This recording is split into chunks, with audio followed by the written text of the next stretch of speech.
The crystal chandelier, hanging in the grand ballroom of the Atherton Grand Hotel, dripped light like frozen rain, each facet scattering brilliance across the sea of tuxedos and silk gowns. It was a light that didn't warm. It merely illuminated, exposing the practiced smiles and hungry eyes of the city's elite. On the stage, under the full, unblinking glare of the spotlights, Elias Vance felt the manufactured warmth of the moment begin to curdle. He stood beside a polished mahogany lectern, the Innovator of Tomorrow award, a heavy, sculpted piece of abstract metal waiting on a velvet pedestal. He was 28 years old, and this was supposed to be the culmination of a decade of relentless work.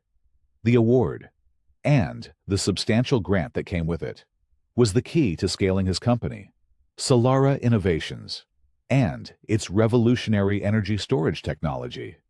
It was the key to restoring a family name that had been whispered in hushed, pitying tones for 15 years.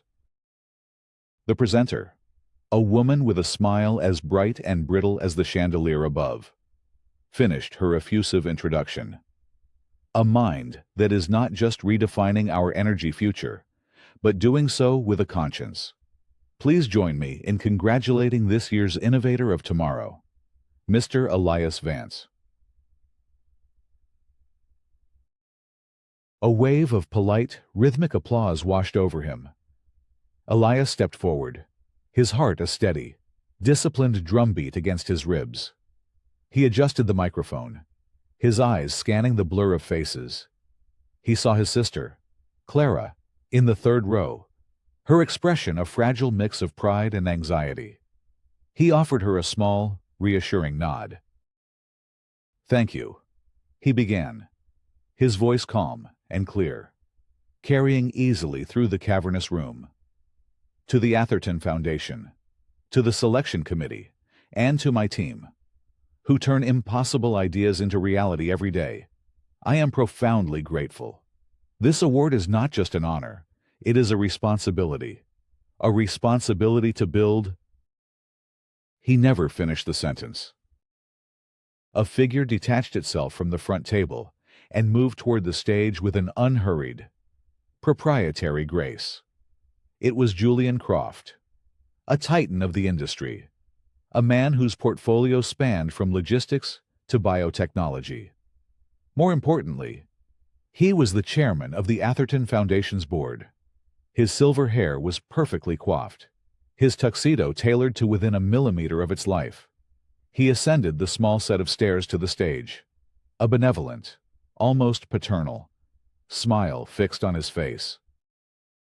The presenter looked confused, stepping back as Croft approached the lectern. A nervous murmur rippled through the audience. This was not on the program. Croft placed a gentle hand on Elias's shoulder, a gesture that was both a public embrace and a subtle assertion of dominance. "Elias, my boy," he said, his voice a smooth, cultured baritone that the microphone picked up perfectly. "Forgive my interruption. I simply couldn't let this moment pass without adding my own congratulations." Elias stood perfectly still, his body a statue of composed neutrality. He could feel the pressure of Croft's fingers, a possessive weight. "Mr. Croft," he said, his tone even, "you're too kind." "Not at all," Croft purred, turning slightly to address the audience, his smile widening. "The Atherton Foundation has always been a champion of progress. But in recent years, we have made a concerted effort to broaden our horizons, to recognize innovators from all walks of life, to celebrate not just success, but the narrative behind it, the stories of overcoming adversity."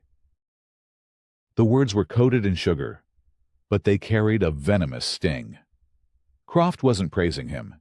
He was reframing his victory. He was reducing a lifetime of intellectual rigor and tireless work into a simple, digestible sob story. Elias Vance, the boy from the disgraced family, the pity case. "We believe in uplifting those who have faced unique challenges," Croft continued, his eyes sweeping the room before landing back on Elias. It is a testament to the human spirit, and a testament to this foundation's commitment to social equity. He paused, letting the implication hang in the air. The applause that followed was hesitant, uncertain. Clara's face had gone pale. She understood, as Elias did, that this was a public neutering. Croft then turned his full attention back to Elias, his voice dropping to a more intimate, conspiratorial tone, yet still amplified for all to hear. Some legacies, Elias, are built on brilliant innovation, on steel and circuits and bold new ideas. We celebrate that. His gaze hardened almost imperceptibly. And others. Well, others are built on ashes. It takes a different kind of strength, a different kind of character, to rise from that. And for that, we commend you. Ashes. The word was a coded detonation. It was a direct, brutal reference to the fire that had destroyed Vance Innovations, his father's company, 15 years ago, the fire that had killed 2 men, one of them, Julian Croft's own father.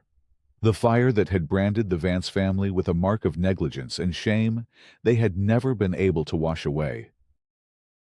The room was utterly silent now. The clinking of ice in glasses had stopped. The whispers had died. Everyone felt the shift, the sudden, dangerous drop in temperature. They might not have known the specific history, but they recognized the scent of blood in the water. Elias did not flinch. He did not recoil. He did not show a flicker of the white-hot rage that was coiling in his gut. Instead, a strange, unnerving calm settled over him. He looked directly into Julian Croft's eyes, seeing past the mask of benevolent patronage to the cold, calculating hatred beneath. He had always known Croft despised his family, but he had never understood the sheer, theatrical depth of it until this moment. Croft, perhaps expecting a flash of anger or a stammered defense, seemed momentarily thrown by Elias's composure. He released his shoulder and gestured toward the award. "A remarkable achievement," he said, his own smile tightening at the edges. Elias finally moved.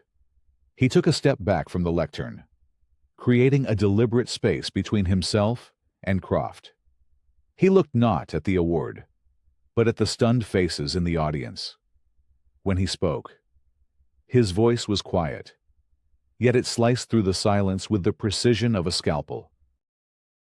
"Thank you, Mr. Croft," he said, the politeness of his words a stark contrast to the glacial coldness of his tone.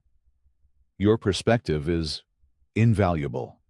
He paused, letting the weight of his own words settle. Legacies, like truth, have a way of revealing themselves in time, often when and where we least expect it. He then turned, walked past the shimmering award without a second glance, and descended the stage steps. He didn't storm out. He moved with a measured, deliberate pace, his back straight, his head held high. The audience parted for him like water for a ship's prow. He met Clara's horrified gaze, gave her the slightest shake of his head, and continued toward the grand exit, the sound of his own footsteps echoing in the cavernous, shocked silence. He left the award, the grant, and the humiliation behind him on that stage. But he took something else with him, a cold, clear, and absolute purpose. The war had just been declared, and Julian Croft had no idea who he had just challenged. The world Elias Vance had built for himself was one of order and precision. His lab at Solera Innovations was a cathedral of clean lines and controlled environments, a sterile sanctuary of glass and brushed steel where the chaotic variables of the outside world could be managed, measured, and mastered. The air itself hummed with the quiet, confident thrum of Progress server fans whispering, cooling systems cycling, the gentle clicks of proprietary machinery assembling the intricate layers of his energy storage cells. Here, amid the stark white walls and the cool blue glow of data screens, Elias was not the son of a failed industrialist. He was a creator, a conductor orchestrating the very flow of electrons. His brilliance wasn't loud or flashy. It was a quiet, intense force, visible in the way his long fingers would ghost over a schematic, spotting a flaw in its logic that a team of senior engineers had missed. It was in his ability to stand before a whiteboard and, with a few elegant equations, articulate a revolutionary concept that left seasoned physicists silent with a mixture of awe and envy. Show. Don't just tell. His father used to say, "Let the work speak for itself." For Elias, the work didn't just speak, it sang. This clinical perfection stood in stark contrast to the place he called home.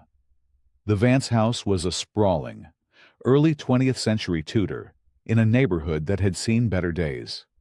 It was a house of memories, its walls saturated with the ghosts of past triumphs and the one, all-consuming tragedy. The air here was thick with the scent of lemon polish, old books, and the faint, lingering aroma of Clara's chamomile tea. It was a house where the clinking of crystal glasses was replaced by the familiar scrape of a teacup on a saucer, where ambition was a quiet, private flame, not a public spectacle. Clara was waiting for him in the study, the same room where their father had spent his final years, a man hollowed out by grief and public condemnation. A fire crackled in the hearth, casting long, dancing shadows on the mahogany bookshelves. She held a steaming mug in her hands, her knuckles white. "I can't believe he did that," she said, her voice trembling with a fury Elias rarely saw in her. "In front of everyone. He didn't just disrespect you, Eli.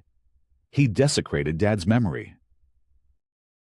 Elias loosened his tie, the silk knot suddenly feeling like a noose. He sank into one of the worn leather armchairs across from her, the chair their father had favored. "It wasn't about Dad's memory, Clara. It was a warning. To me." "A warning? What are you talking about?" "Solara is close to a breakthrough," Elias explained, leaning forward, the firelight catching the intensity in his dark eyes. "The Gen 3 cell is stable. The energy density is higher than we projected, if we can scale production. We're not just a new player in the energy market. We're a paradigm shift. Croft knows that. He's on the board of 3 major energy conglomerates. My success is a direct threat to his portfolio." Clara shook her head, running a hand through her hair. She was a high school history teacher, a woman who found comfort in established facts and linear narratives. She saw the world in terms of right and wrong, not assets and threats. But to be so cruel, built on ashes. How could he say that? "Because it's the weapon he knows will work," Elias said, his voice flat. "He's reminding the world, and, more importantly, my potential investors, that the name Vance is synonymous with disaster. He's poisoning the well before I can even draw from it." The stakes were immense. The innovator of Tomorrow Grant was the cornerstone of his Series A funding round. Without it, his other investors would get nervous. The entire future of Solara, the culmination of his life's work, and the only chance he had to truly redeem his family's name, was now hanging by a thread. This wasn't just about a career. It was about reclaiming a legacy. Their father, Robert Vance, had been a brilliant engineer, a man who built his company, Vance Innovations, from the ground up. He was beloved by his employees, a pillar of the community. Until the fire. The official report had cited faulty wiring in an older section of the plant, a tragic accident compounded by a cascade of system failures. but the court of public opinion, egged on by a series of scathing articles in the local press, had delivered a different verdict. Robert Vance was a man who cut corners, who prioritized profits over people. He was ruined. The lawsuits bankrupted the company, and the stress shattered his health. He died 5 years later, a man convinced he had been betrayed, though he never knew by whom. "He won't get away with this," Elias murmured, more to himself than to Clara. "What are you going to do?" Clara asked, her voice laced with fear. "Eli, please, don't be reckless. Julian Croft is one of the most powerful men in the state. He could crush you." "He already tried," Elias replied, his gaze fixed on the flickering flames. "He just showed me his strategy. Now I have to formulate mine." He knew this fight couldn't be won in a boardroom or a press conference. Croft controlled those arenas. This would have to be a different kind of battle, fought in the shadows with a different set of weapons information, strategy, and the one thing Croft had fatally underestimated: Elias's cold, calculating patience. He was about to apply the same ruthless logic he used to solve engineering problems to the dismantling of a man's empire. The official email arrived the next morning, as cold and impersonal as a death certificate. "Dear Mr. Vance, following a special review by the Board of Directors, the Atherton Foundation has made the difficult decision to rescind the 2023 Innovator of Tomorrow Award and its associated grant funding. This decision is based on new information brought to the committee's attention regarding historical business practices that do not align with the Foundation's core ethical standards. We wish you the best in your future endeavors. Sincerely, the Board of the Atherton Foundation."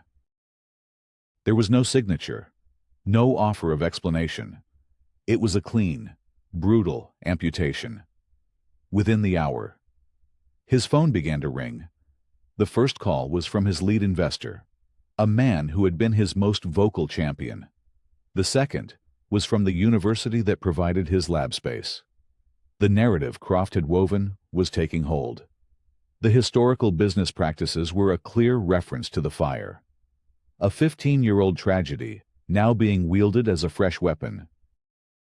Elias agreed to a final meeting with the Foundation's executive committee, knowing it was a formality. He walked into the opulent, wood-paneled boardroom and found 3 board members seated at a long, polished table. Julian Croft was at its head, looking grave and magnanimous. The very picture of a man forced to make a difficult but righteous decision. "Elias, thank you for coming," Croft began, gesturing to an empty chair. Elias ignored it, choosing to stand. It was a small act of defiance, a refusal to be seated like a schoolboy called to the principal's office. "I received your email," Elias said, his voice devoid of emotion. "I'm here to understand the new information that prompted this decision." A portly board member named Henderson cleared his throat. "Elias, it's a delicate matter. Certain concerns were raised about the Vance Innovations incident. Concerns that were adjudicated in a court of law 15 years ago," Elias countered, his gaze unwavering. "Concerns that have nothing to do with the merits of Solara's technology." It was Croft who answered, his tone dripping with false sympathy. "We just want to ensure our recipients meet a certain standard. Elias, the Innovator of Tomorrow is more than an engineer.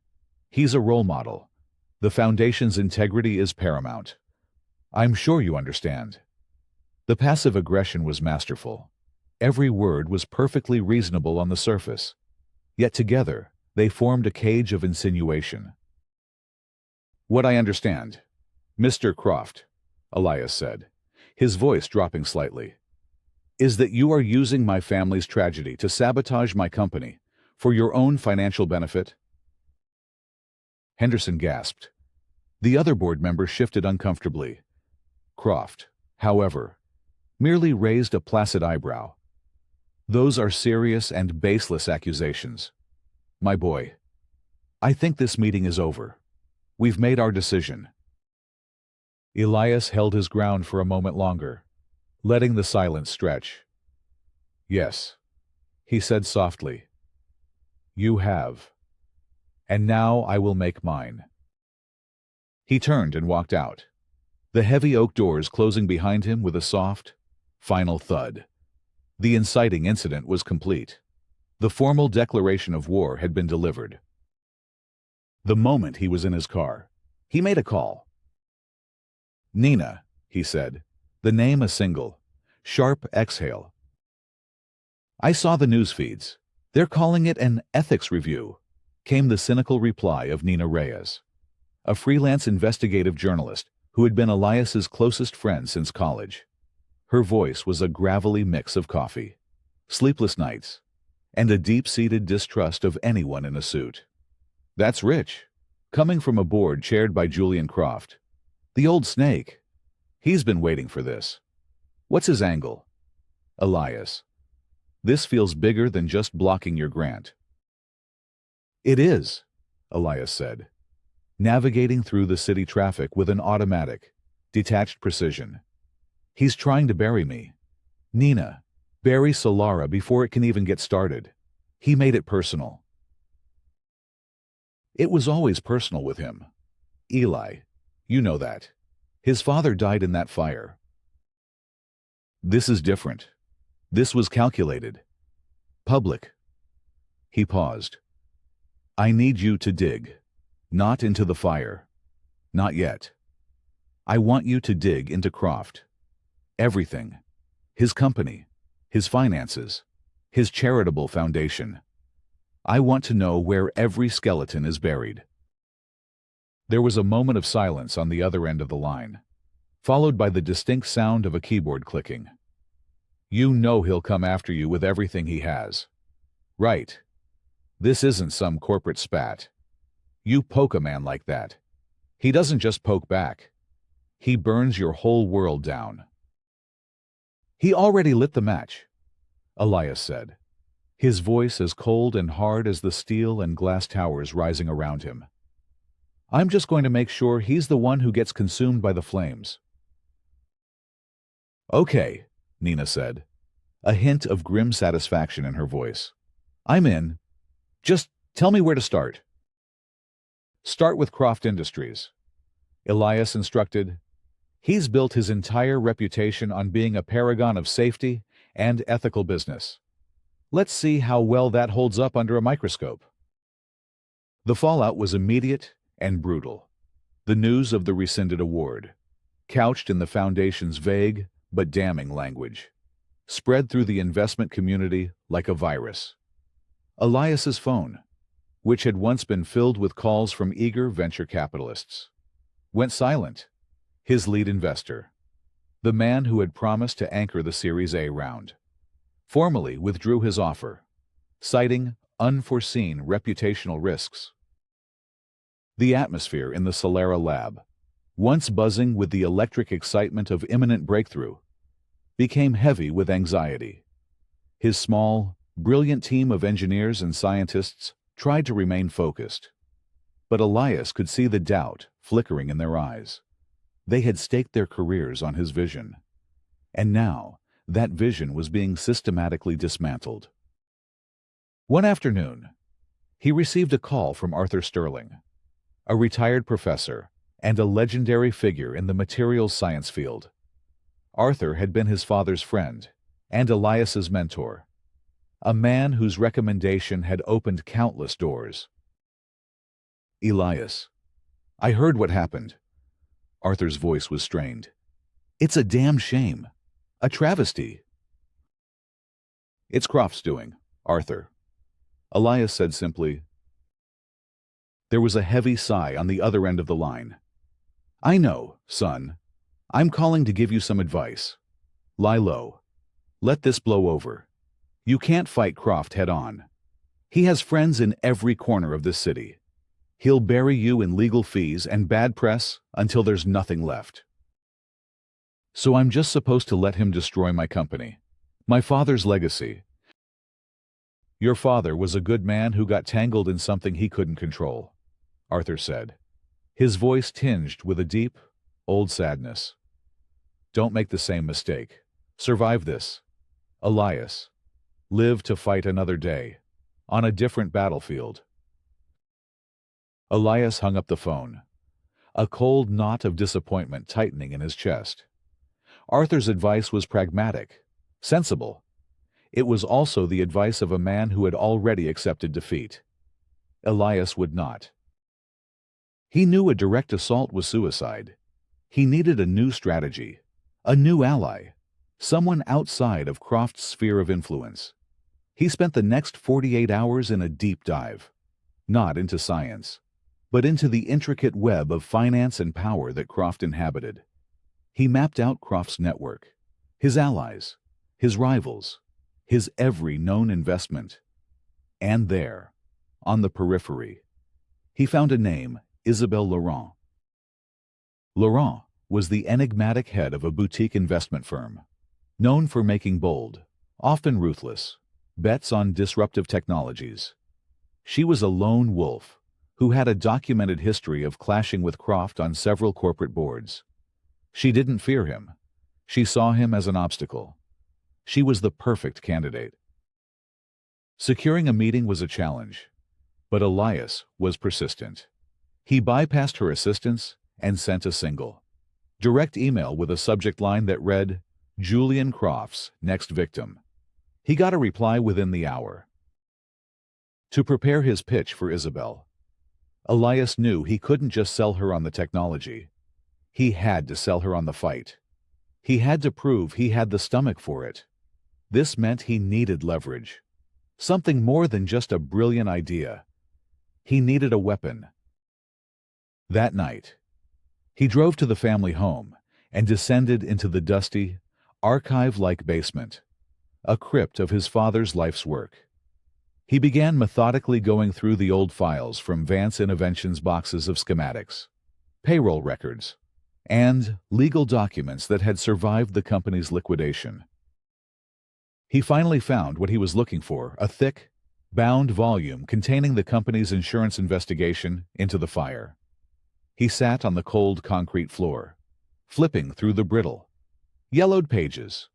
Most of it was technical jargon and boilerplate assessments he had read a dozen times before. But then he saw it.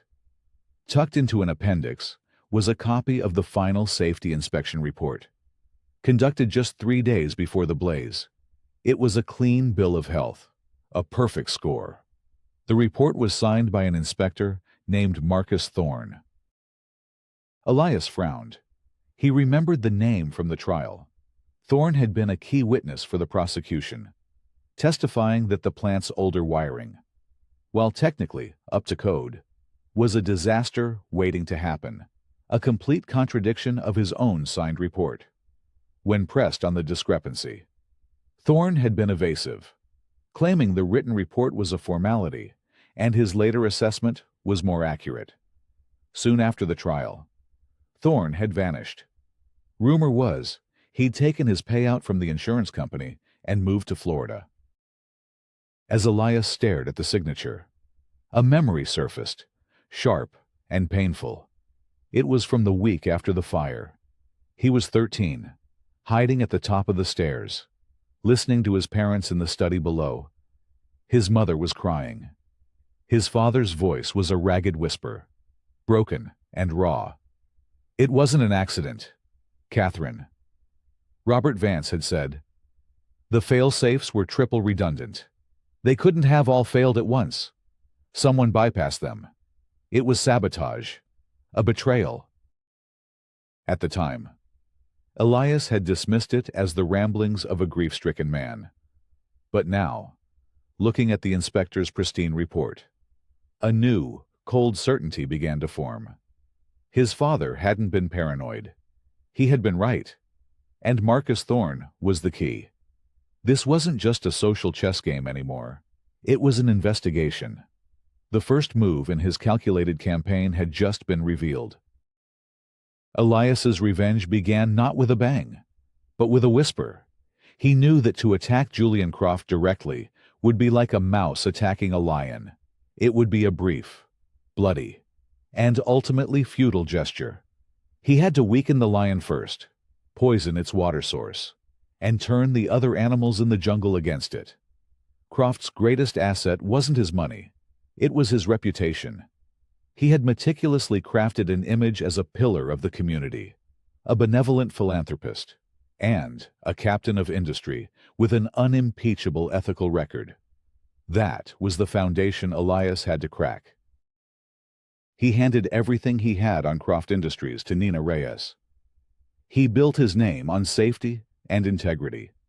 Elias told her over coffee in a noisy downtown cafe, a place where they could speak without being overheard. "It's a lie. Find the proof." Nina, fueled by caffeine and a righteous fury on Elias's behalf, dove into the digital trenches. She spent days sifting through court archives, regulatory filings, and obscure online forums. The work was tedious, a hunt for needles in a mountain of haystacks. But Nina was persistent. "Got something," she said, her voice crackling over the phone a week later. "It's not a smoking gun, more like a trail of spent shell casings. Over the past decade, Croft Industries has been named in at least a dozen workplace safety lawsuits. Minor stuff, mostly faulty equipment, inadequate training, that sort of thing. Nothing ever went to trial. Every single one was settled out of court with a strict non-disclosure agreement." "He's been buying silence," Elias murmured. "Exactly," Nina confirmed. "On their own. They're just the cost of doing business. But when you line them all up, you see a pattern of systemic negligence that Croft has spent a fortune to keep out of the headlines." This was the first crack. Elias didn't go to the mainstream press. That was Croft's territory. Instead, he worked with Nina to package the information anonymized, of course, and leaked it to a small, fiercely independent industry blog known for its aggressive reporting on corporate malfeasance. The Post, titled "The Price of Silence at Croft Industries," didn't name sources, but it laid out the pattern of settlements with meticulous detail.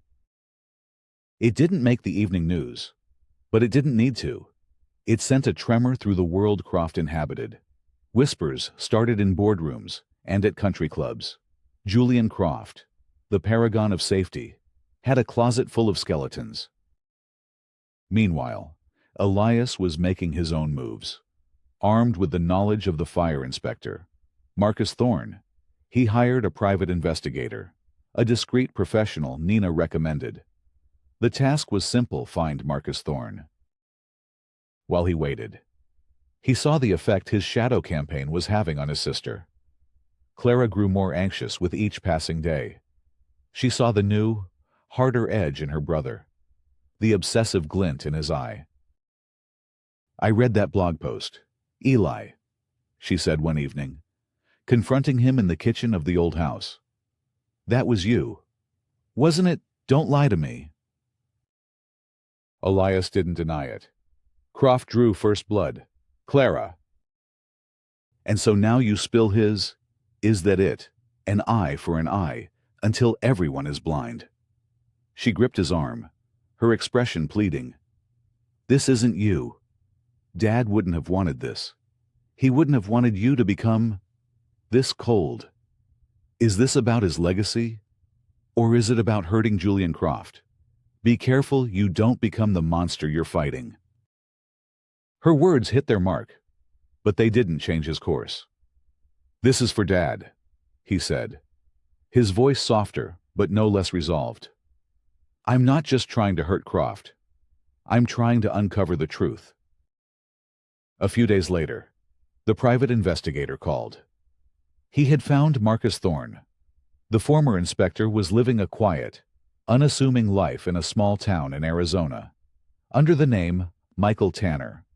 He was a retired widower who spent his days gardening. Elias now held his trump card. He had the man who could corroborate his father's claims of sabotage.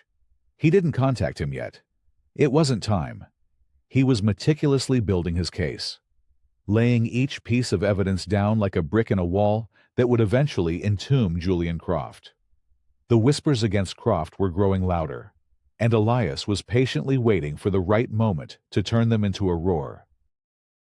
The midpoint twist, the revelation that would reframe the entire conflict, came from an unexpected direction. Nina, not satisfied with the trail of safety lawsuits, kept digging. She was bothered by a loose thread: the law firm. The same small, boutique firm, Harmon and Finch, had handled every single one of Croft's out-of-court settlements. "It's weird, Eli," she told him over a secure line. "For a company the size of Croft Industries, you'd expect them to use a major corporate firm. Harmon and Finch are specialists, but they're small potatoes. Why the loyalty?" Driven by her journalistic instincts, Nina started investigating the law firm itself. She spent a week cross-referencing their case histories, looking for any other connection to Croft. And then she found it. It was buried in the archives of the county courthouse, a file so old it hadn't been digitized. It was the list of legal representatives from the class action lawsuit filed against Vance Innovations after the fire. The lead counsel for the plaintiffs, the families suing his father, had been a senior partner at Harmon and Finch. "It's a massive conflict of interest, Eli," Nina said, her voice electric with discovery. "The same firm that was suing your father into bankruptcy was secretly on Julian Croft's payroll, handling his dirty laundry. At the very least, it's profoundly unethical." But it was more than that. It was a signpost, pointing toward a much darker truth. "There has to be a money trail, Nina," Elias urged. "If Croft was paying them off the books, there has to be a record somewhere." That was the key that unlocked everything. Nina focused her search not on Croft, but on the partners at the law firm. She ran deep background checks, searching for shell corporations, offshore accounts, anything that looked suspicious. It took another 2 weeks, but she finally hit gold. She found a shell corporation, registered in Delaware, named Phoenix Holdings, LLC. The name itself was a sick joke. The ownership of Phoenix Holdings was hidden behind layers of corporate veils. But Nina was relentless. She called in favors, used every trick she knew, and finally managed to trace its funding back to a private investment fund managed by Julian Croft. And what had Phoenix Holdings LLC done with its money 15 years ago, just weeks after Vance Innovations had been forced to declare bankruptcy? Phoenix Holdings had quietly bought up its entire portfolio of patents and intellectual property for pennies on the dollar at the liquidation auction. Elias felt the floor drop out from under him as Nina laid it all out. "He didn't just benefit from your family's tragedy, Eli," Nina said, her voice grim. "He orchestrated it. The technology your father developed, the core innovations that Vance Innovations was built on. Croft stole it. He used that stolen IP as the foundation for the energy division of Croft Industries. That's where his fortune really came from." The pieces clicked into place with sickening clarity. Croft's hatred wasn't the righteous anger of a man who had lost his father. It was the panicked, vicious fear of a fraud. His father's death in the fire hadn't been the source of his vendetta. It had been collateral damage in a bigger, more monstrous scheme. Perhaps he'd even come to believe his own lies, projecting his guilt onto the Vance family to absolve his own conscience. For 15 years, Julian Croft had been living a lie, his entire empire built on a foundation of theft, betrayal, and death. His public humiliation of Elias at the gala hadn't been a spontaneous act of cruelty. It was a preemptive strike. He had seen Solara Innovations gaining traction and recognized the ghost of the man he had destroyed. He saw Elias's genius, the echo of Robert Vance's brilliance. and he was terrified that the son would succeed where the father had failed. Exposing the original crime. The narrative had been irrevocably altered. This was no longer a fight for Elias's career. It was no longer just about clearing his family's name. It was about exposing a monumental, long-buried crime and bringing to justice the man who had stolen his father's life, his legacy, and his future. The rage that had been a cold, controlled ember inside Elias now ignited into a roaring inferno. Armed with a truth that was more damning than he could have ever imagined, Elias's strategy shifted. The whispers and subtle attacks were no longer enough. This required a direct, devastating blow. He began preparing a comprehensive dossier with Nina, compiling every piece of evidence: the safety lawsuits, the conflict of interest with the law firm, the money trail leading to Phoenix Holdings, the patents. It was a meticulous, ironclad case. But Julian Croft was no fool. The blog post had put him on alert. The subsequent inquiries from financial journalists, likely prompted by anonymous tips from Nina, had made him wary. He felt the net tightening around him. And, like a cornered animal, he lashed out with savage, overwhelming force. The retaliation began with Arthur Sterling. The university abruptly terminated Arthur's tenure as a professor emeritus and revoked his access to the campus, citing a restructuring of the department. It was a public and humiliating end to a 50-year career. Arthur called Elias, his voice a broken whisper. "It was Croft," he said. "He's a major donor. He called the university president directly. He told me to tell you to stop." The next attack was more personal. A mainstream newspaper, one whose publisher sat on 2 corporate boards with Croft, ran a front-page story. It was a vicious, one-sided retelling of the Vance Interventions fire, filled with anonymous quotes painting Robert Vance as a reckless tyrant and Elias as an arrogant son trying to cash in on his family's notoriety. They dredged up every painful detail, twisting the narrative until the Vances looked like monsters. The final blow was aimed at Clara. The principal at her high school called her into his office. An anonymous parent complaint had been filed, questioning her moral character in light of the renewed media attention on her family's scandalous history. She was placed on administrative leave, pending an investigation by the school board. That night, Clara came to Elias's lab, her face pale and streaked with tears. "He's destroying us, Eli," she sobbed, collapsing into his arms. "He's hurting innocent people. Arthur, me. It's not worth it. Please, just stop. Let it go. We'll survive this, just like we survived before." Elias held his sister, his heart aching with a mixture of guilt and fury. He saw the terror in her eyes, and for a moment, he wavered. The cost of this war was escalating beyond anything he had anticipated. He was fighting for justice, but his own family, his own friends, were becoming the casualties. He led Clara to a chair and knelt before her, taking her hands in his. "I can't stop," he said, his voice raw with emotion. "Don't you see, this is why I have to keep going. He's doing this because he's scared. For the first time in 15 years, he is scared. He's not just a bully. Clara, he's a criminal. He destroyed Dad. He built his entire life on a lie. And we are the only ones who can expose it." He saw the conflict in her eyes, the war between her fear and her love for their father. "He thinks he can intimidate us," Elias continued, his voice hardening with resolve. "He thinks that if he hurts the people I care about, I'll back down. He's wrong. He has shown me that there are no lines he won't cross, which means there can be no lines I won't cross to stop him."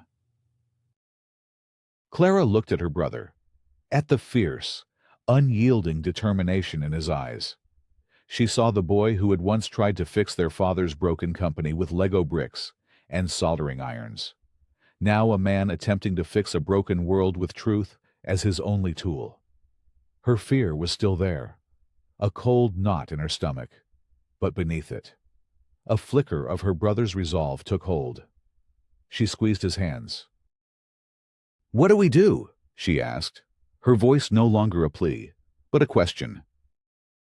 Elias stood up, his path now irrevocably set. His decision was made. This was no longer a choice between fighting and walking away. It was a choice between justice and tyranny. And for Elias Vance, there was only one choice to be made.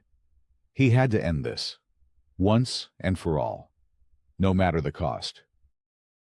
The climax was set for the grand stage of the annual shareholder meeting for Croft Industries. It was Croft's kingdom, a modern amphitheater of corporate power located in the gleaming glass and steel tower that bore his name. The event was a meticulously choreographed spectacle, live-streamed to a global audience of investors and media. Julian Croft, at the height of his power, was scheduled to deliver the keynote address, a victory lap celebrating a year of record-breaking profits. Elias secured a shareholder's pass through his new, silent partner, Isabelle Laurent. He walked into the auditorium, not as a victim, but as an insurgent. He wore a simple, dark suit, a stark contrast to the flamboyant attire of the corporate elite. He was a ghost from Croft's past, walking unseen through the halls of his stolen empire. He took a seat in the back, watching as Croft took the stage to thunderous applause. Croft was a master performer.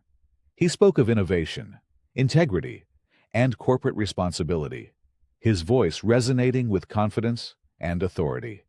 He was the king in his castle, utterly secure. Then came the Q&A session. A microphone was set up in the center aisle. One by one, fawning analysts and friendly journalists asked softball questions. Then, Elias stood up and walked to the microphone. A camera swiveled to focus on him, his face appearing on the massive screens flanking the stage. A murmur went through the crowd. On stage, Croft's practiced smile faltered for a fraction of a second. He recognized the face of the boy he had tried to crush. "Mr. Croft," Elias began, his voice calm, steady, and amplified throughout the auditorium. "Elias Vance, a shareholder. I have a question about the company's origins." Croft recovered quickly, his expression one of magnanimous patience. "Of course, Mr. Vance. Please, proceed." "You often speak of your company's foundations, the bedrock of its success," Elias said.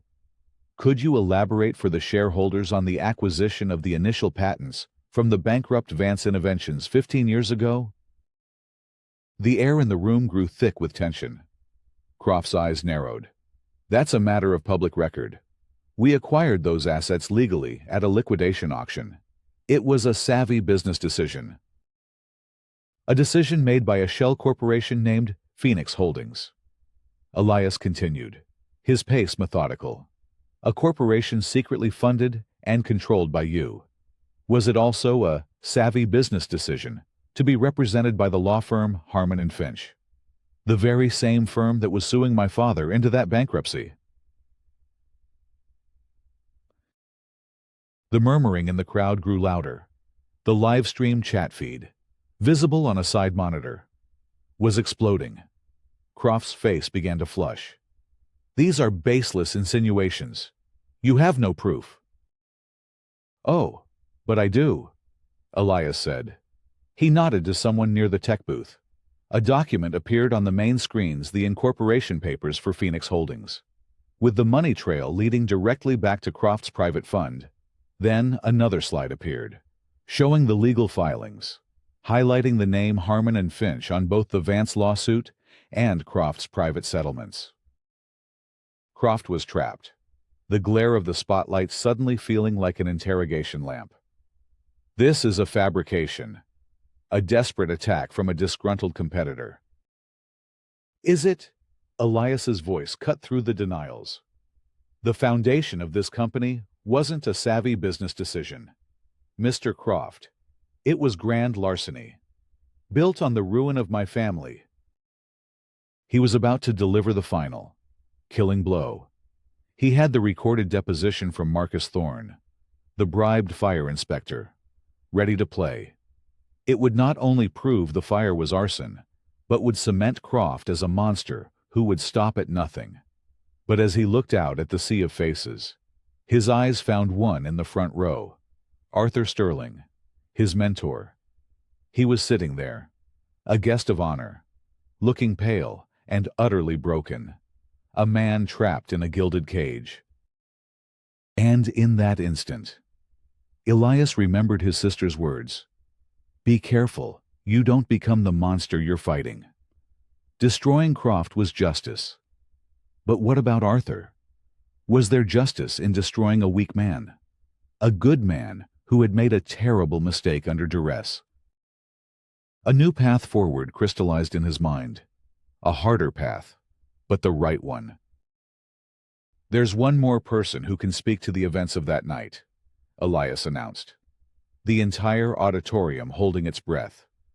He looked directly at Arthur Sterling, the man who signed the safety inspection report for the Vance Innovations plant.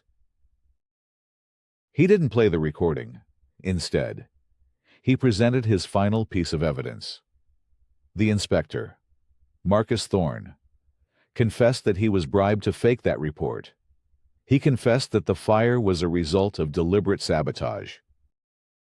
He paused, letting the weight of the word sabotage land. Croft's face was a mask of white-hot fury. But here is the most tragic part of this story. Elias continued, his voice resonating with a sudden, profound sadness. He turned his gaze from Croft to Arthur Sterling. The inspector confessed that the man who delivered the bribe, the man who was blackmailed into committing this terrible act by Julian Croft, was one of my own father's oldest and dearest friends. He didn't say Arthur's name. He didn't have to. The camera slowly panned to Arthur Sterling, whose face had crumpled in on itself with shame and grief. The secondary twist landed not as a weapon, but as a tragedy. Elias had the power to destroy them both, to lump the coerced accomplice in with the mastermind. Instead, he made his moral choice, right there, in front of the entire world. He turned his focus, his fire, his entire being back toward the man on the stage. Mr. Sterling was a good man, a brilliant man, who was manipulated and threatened by a monster, Elias declared, his voice ringing with conviction. He has had to live with that guilt for 15 years. But the real crime, the real evil, the source of all this pain, sits on this stage. It is the man who would burn down the world, and everyone in it, just to build his own throne upon the ashes. The confrontation was over. Elias had exposed Croft's monumental crime, while simultaneously offering a path to redemption for the man Croft had victimized. He hadn't just won. He had demonstrated that he was better than his enemy. The shareholders were in an uproar. Security was moving toward the stage. Julian Croft stood frozen, exposed and defeated, his stolen empire crumbling around him in the harsh, unforgiving light of the truth. The aftermath was a media firestorm. The live-stream takedown of Julian Croft became legendary. A case study in corporate warfare played out in real time. The falling action was a montage of news reports flashing across television screens in bars, airports, and living rooms. Headlines screamed, "Croft Empire crumbles amid fraud and arson allegations. Titan of industry arrested." And Vance name vindicated after 15-year nightmare. The images were stark.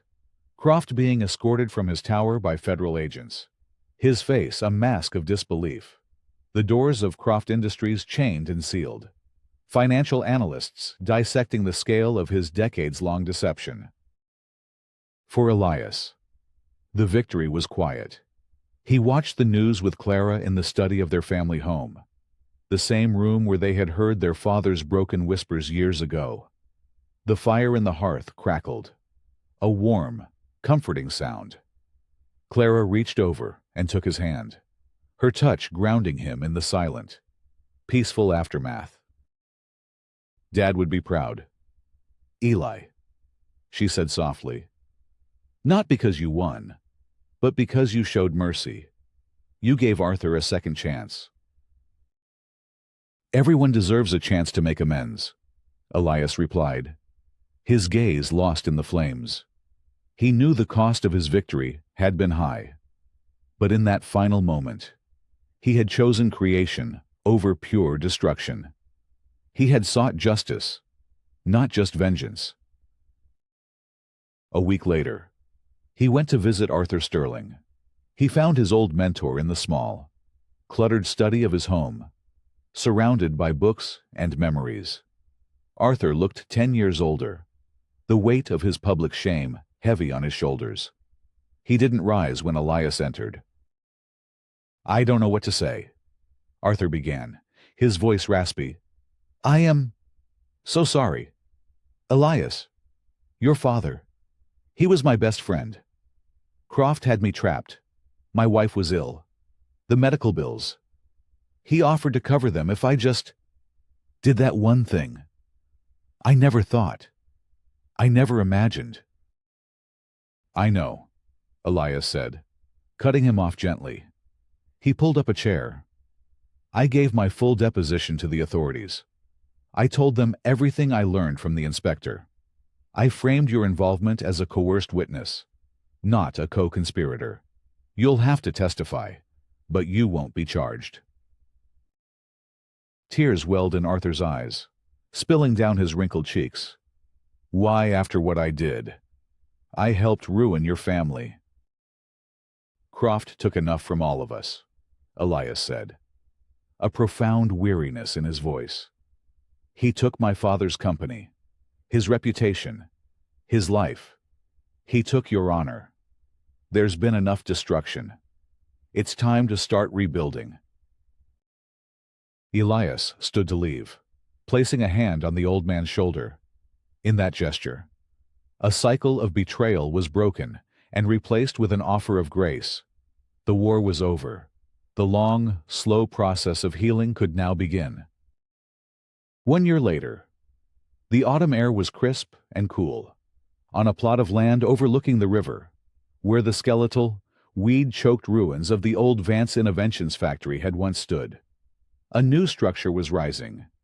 It was a sleek, modern building of glass and sustainable timber, designed to be a beacon of forward-thinking design. A crowd had gathered for the groundbreaking ceremony. Elias Vance stood at a lectern, not in a suit, but in a simple button-down shirt and slacks. The sign behind him read, "The Robert Vance Center for Ethical Innovation." The center was a non-profit incubator, funded by a portion of the assets seized from Croft's fraudulent empire, designed to support young innovators who prioritized ethics as much as profit. Elias was not taking over an old empire. He was building a new one on a foundation of integrity. "My father believed that technology, at its best, should serve humanity," Elias said to the crowd, which included his sister, his proud team from Solara, and local dignitaries. "This center is dedicated to that belief. It's a place where we will not ask, can we build it? But, should we build it? It is a testament to the idea that a legacy is not what we build for ourselves, but what we build for others." As he spoke, his eyes scanned the audience. He saw the investors who had returned, the community that had once shunned his family, now embracing them. And then he saw a familiar face in the back of the crowd. It was Arthur Sterling, looking older, frailer, but with a quiet peace in his eyes. He was standing with his family, a tentative smile on his face. He gave Elias a small, respectful nod. Elias nodded back. The circle was closing. Later that day, back at his office at the now-thriving Solara Innovations, a courier delivered a flat, rectangular package. There was no return address.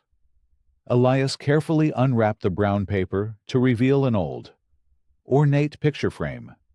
Inside was a faded photograph of his father, standing proudly in front of the original Vance Innovations building, his arm around a much younger Elias and Clara. It was a photo Elias thought had been lost forever in the fire. Tucked into the back of the frame was a handwritten note. Elias, your father gave this to me for safekeeping the day before the fire. He said he had a bad feeling, that something felt wrong. He wanted to make sure the most important things were safe. He always knew who his true friends were, even when they were about to fail him. It's time it came home. Arthur! Elias ran his fingers over the cool glass, his eyes tracing the smiling face of his father. The final surprise was not a letter of gratitude, but a restored memory. A piece of his past returned to him. It was confirmation, more powerful than any words, that he had made the right moral choice. His journey had started with an act of public humiliation meant to destroy his father's legacy. It ended here, in a quiet moment of grace, with that legacy not just vindicated, but reborn stronger, wiser, and built not on ashes, but on truth. True empowerment wasn't about destroying his enemy. It was about rebuilding a better future.